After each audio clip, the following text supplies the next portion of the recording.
বন্ধু বান্ধৱীসকল, ইতিমধ্যে প্ৰায়ভাগ ৰাজনৈতিক দলৰ ইস্তাহাৰ ওলাইছে। মই ৰাইজৰ দলৰ ইস্তাহাৰখন পালোঁ। ইস্তাহাৰৰ একদম শেষৰ পিনে মই অলপ গাই দিছোঁ। বহু ডাঙৰ ইস্তাহাৰখন গোটেইখিনি মই গাই নিদিলোঁ। কিয়নো গাই নিদিলোঁ, যিহেতু শেষৰ পিনে আমাৰ OPS কথা কিছু আছে, সেইকাৰণে মই শেষৰখিনি অলপ গাই দিম।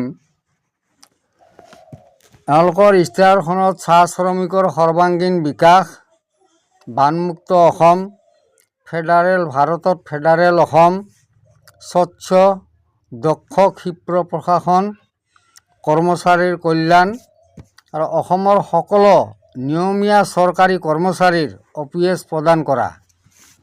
এইটোৱে হ'ল আমাৰ আচল কথা। মই ইয়াৰ আগতে মোৰ ভিডিঅ'বিলাকত কৈছিলোঁ, সকলো ৰাজনৈতিক নেতাই বা সকলো দলে তেওঁলোকে এইটো লিখিব লাগে তেওঁলোকৰ ইস্তাহাৰত যে আমি OPS দিম।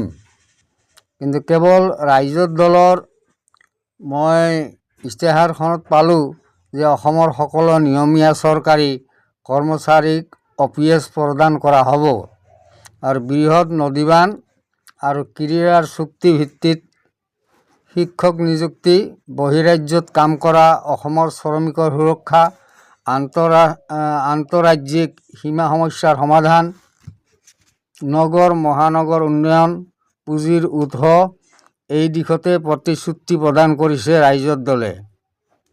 ইয়াৰ আগতে আৰু বহু প্ৰতিশ্ৰুতি আছে, মই সম্পূৰ্ণ পৰাই নুশুনালোঁ। মই আচল যিখিনি কথা আমাৰ OPSৰ, এই OPSৰ কথাখিনিৰ কাৰণে মই এইখিনি আপোনালোকৰ সন্মুখত দাঙি ধৰিলোঁ।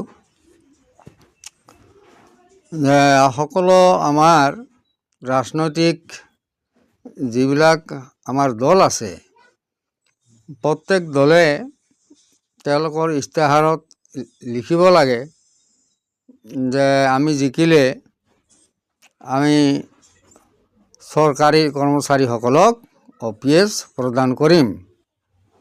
গতিকে কেৱল ৰাইজৰ দলে OPS প্ৰদান কৰিব বুলি কৈছে। গতিকে চাওঁ এতিয়া কি হয়।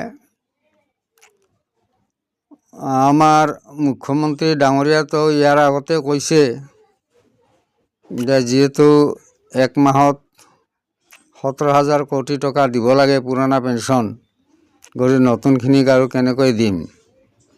তেওঁতো পঞ্চায়তে নাকচ কৰি দিছে। এতিয়া আমাৰ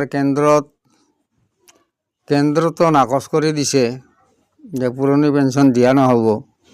UPS তাতে বাহাল কৰিছিল, যদিও UPS বাহাল কৰিছিল, তাতে মাত্ৰ 1,20,123 জন কৰ্মচাৰীয়েহে লৈছিল, মানে মোটামুটি 4% কৰ্মচাৰীয়ে UPS লৈছিল। UPSটো ফেইলাৰ হৈছে। এতিয়া NPS বা UPS এইটো আমাৰ কৰ্মচাৰী পৰিষদ আৰু আমাৰ NPS চৰকাৰী কৰ্মচাৰী সংস্থাই এইটো নামানে। আমাক পুৰণি পেঞ্চনে লাগিব, হুবহু আগৰ পুৰণি পেঞ্চনৰ নিচিনা এইটো নালাগে যে পুৰণি পেঞ্চনে লাগিব। এইটোলৈ এতিয়াও দাবী কৰি থকা হৈছে, আন্দোলন কৰি থকা হৈছে। এতিয়া গুৱাহাটীত আন্দোলন চলি আছে, দিল্লীত যন্তৰ মন্তৰত আন্দোলন চলি আছে, ৰামলীলা ময়দানত কমেও 4 দিনমান বৃহৎ সংখ্যক লাখ মানুহ তাতে ভিৰ, কেইবাৰো তাতে আন্দোলন হ'ল। গতিকে আমাৰ শিক্ষক বা কৰ্মচাৰীসকলে OPS নিদিয়ালৈকে নিৰন্তৰভাৱে লাগি থাকিব আৰু আন্দোলন কৰি থাকিব। আন্দোলন নকৰিলে কোনো এটা বস্তু এনেই নিদিব, আমি গম পাইছোঁ যে এইটো সহজে নিদিব। গতিকে আমি সকলোৱে যোগদান কৰি আমি আন্দোলন কৰি থাকিব লাগিব।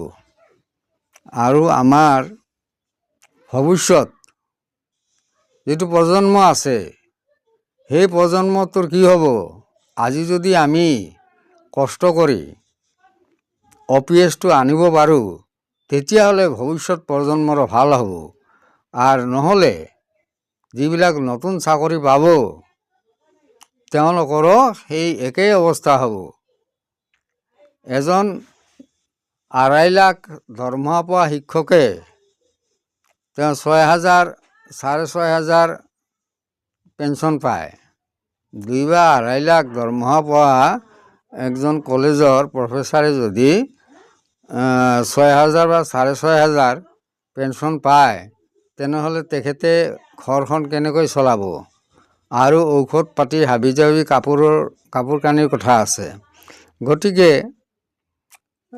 NPS যিয়ে NPSত অৱসৰ ল'ব, সেইবিলাক মানুহ নিগমে মৰিব, চিন্তা কৰি বেছি দিন জীয়াই নাথাকিব। বহুত আমাৰ অৱসৰ লোৱা শিক্ষকসকলৰ তেনেকুৱা অৱস্থা হৈছে, তেওঁলোকৰ পানীত হাঁহ নচৰা অৱস্থা হৈছে। গতিকে চাওঁ এতিয়া কি কৰে ৰাইজৰ দলে। গতিকে এইখিনি মই পাই তেওঁলোকৰ ইস্তাহাৰৰ কপিখন পাই তাৰে শেষৰ পিনে মই অলপ আপোনালোকক জনালোঁ। ধন্যবাদ।